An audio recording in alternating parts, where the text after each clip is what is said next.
그러면 이성일 선임 기자와 이 내용 자세히 짚어보겠습니다. 어서 오세요. 네, 안녕하십니까? 꽤나 미뤄졌었는데 드디어 그렇죠. 결론이 나왔습니다. 네. 일단 결론부터 잠깐 들으셨지만 설명해 주시겠습니까? 예, 잠깐 그 주요 대목을 다시 좀 살펴보면요.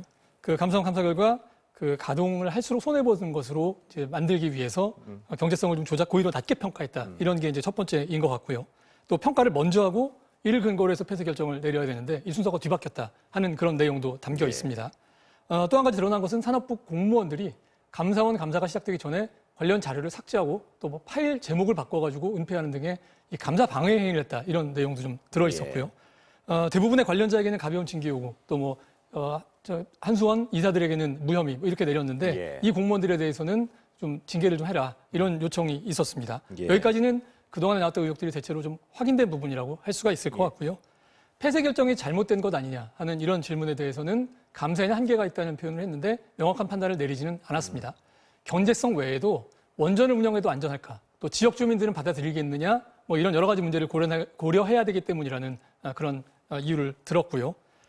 그래서 두 가지 정도로 이렇게 좀 나눠서 얘기를 할 수 있을 것 같습니다. 예, 그러니까 말씀하신 걸 좀 요약해 보면 경제성 부분은 더 운영했으면 더 유리했는데 조기 폐쇄했다. 그렇게 그렇게 생각할 수 있죠. 예. 그리고 정책에 대한 부분. 예를 들어서 정부가 이 원전을 장기적으로 폐쇄하겠다 이런 어떤 정책에 대한 부분은 판단을 할 수 없는 상황이다. 뭐 이런 감사원의 얘기죠. 판단 영역이 아니다. 요번 그렇게. 감사의 영역이 아니다. 예, 그렇습니다. 그 경제성 부분은 그러니까 그 월성 1호기를 더 운영을 했어야 된다는 얘기죠. 그러니까 간단하게 보면 그럴 것 같습니다. 문제점을 지적한 부분은 조금 좀 다른 좀 세밀한 부분이 있는데요. 그 부분은 이 전력 판매 가격을 낮게 계산을 했고요.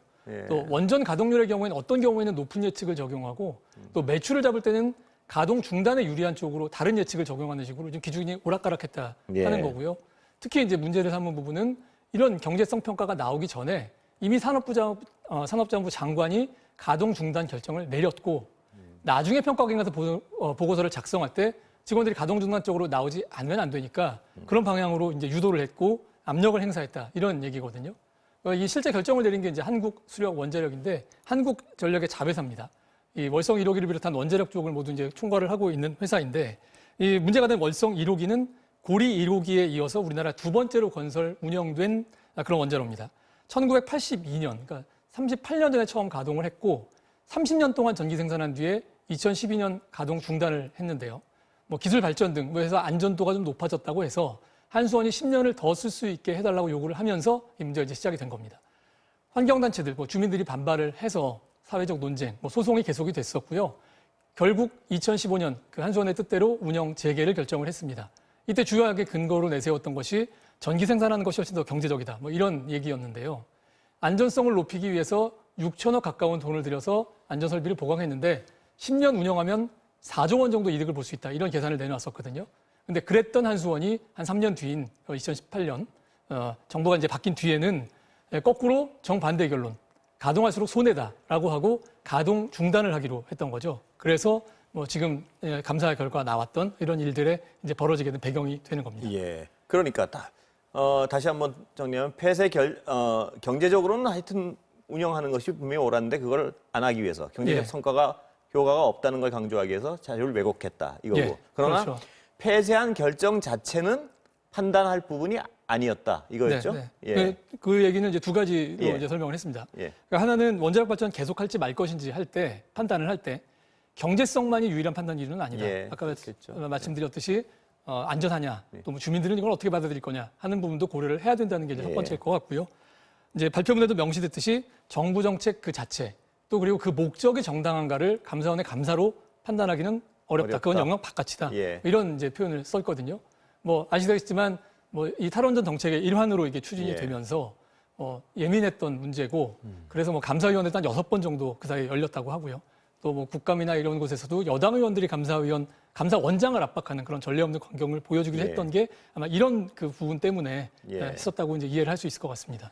자, 그렇다면 감사원 발표 자체가 정책 자체가 잘못됐다 잘했다는 판단할 수 없다 그런 만큼 경제적으로 이런 어떤 왜곡이 있었다 쳐도 이 정책이 뒤집히긴 어려운 사안이죠, 이거는?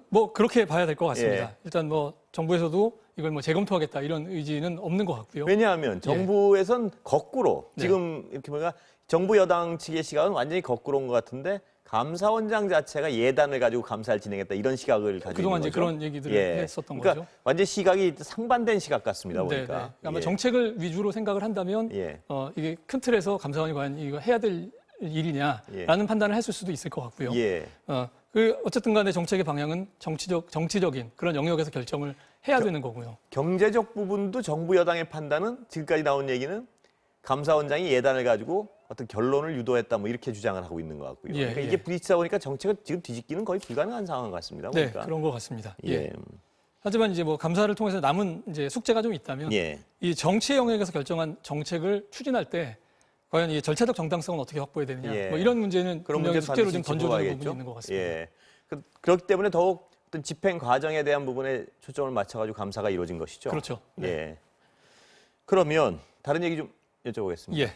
빅히트 엔터테인먼트 예. 요새 뭐 뜨거운데 거꾸로 뜨거운데요 이제. 네. 많은 어떤 일반 개미 투자가의 실망을 불러오고 있습니다. 왜 그런가요 지금? 지금 뭐 상장한 이후로 계속 주가 하락했고요. 계속 오늘도 예. 조금 전에 들어올 때 보니까 4% 이상 오늘 좀 또 빠졌더라고요. 더 빠졌습니까? 예. 가장 높았던 때, 그 첫날 가격하고 비교를 해보면 뭐 거의 한 절반 수준까지 이제 지금 떨어져 있는 상태고요.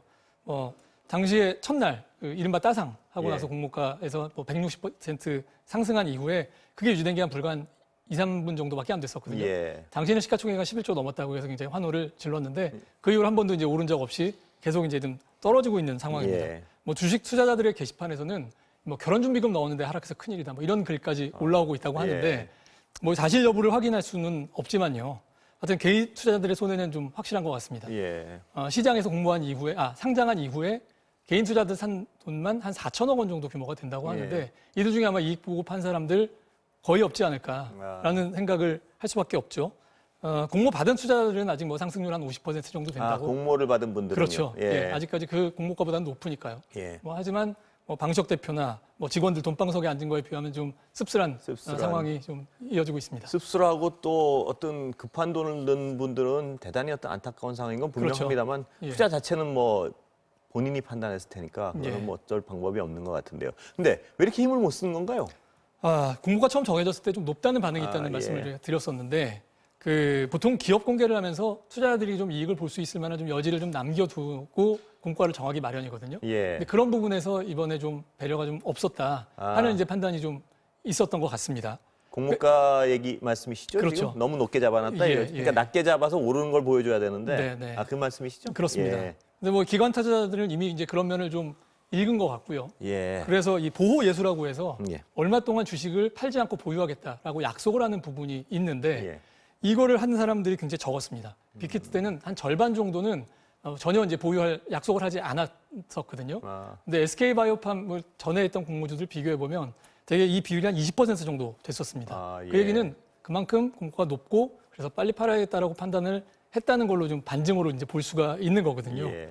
실제로 그 SK바이오팜의 상황을 봐도요.